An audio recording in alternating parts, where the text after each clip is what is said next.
अस्सलामुअलैकुम and welcome to this channel जिसका नाम है पढ़ाई घर। आई होप आपने इस चैनल को सब्सक्राइब कर लिया होगा।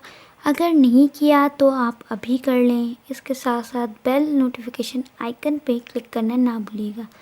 तो फ्रेंड्स, हम लोग बहुत परेशान हो जाते हैं कि फ्लू में या कोल्ड में क्या डिफरेंस है। आज हम जानेंगे कुछ ऐसी ख़ास बात जो कि कोल्ड वर्सेस फ्लू है, यानी फ्लू के हवाले से और कोल्ड के हवाले से। तो चलते हैं अपने डिस्कशन की जानिब और जानते हैं कि वो फ़न फैक्ट्स कौन से हैं और क्या हैं। सबसे पहला फ़न फैक्ट जो कि कोल्ड के बारे में है वो ये कि cold and flu share many of the same symptoms.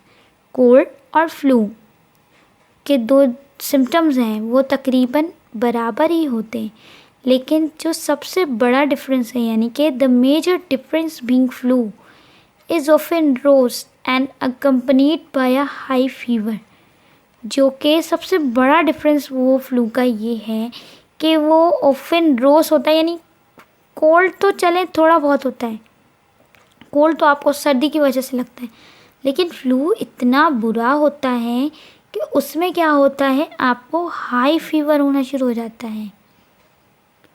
दूसरा ये कि according to the centres for disease control and prevention यानी कि CDC, the average adult will have 2 to 3 colds every year.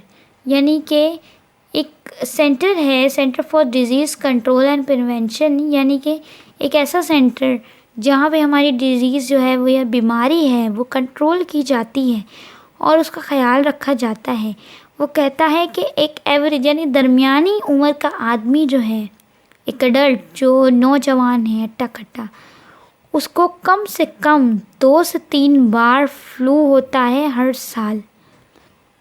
इसके साथ साथ the rhino virus is the most common cause of cold. एक ऐसा वायरस जिसकी वजह से ये कोल्ड जो है कॉज होती है, यानी ये जो सर्दी की बीमारी है वो हमें चढ़ती है, वो जो वायरस है उसका नाम है राइनो वायरस। मैं उम्मीद करती हूँ कि आपको आज की वीडियो पसंद आएगी। कमेंट के ज़रिए ज़रूर हमें बताइएगा। इसके साथ साथ अगर आपने इस चैनल को सब्सक्राइब नहीं किया तो अभी कर लें। खुदा हाफिज़।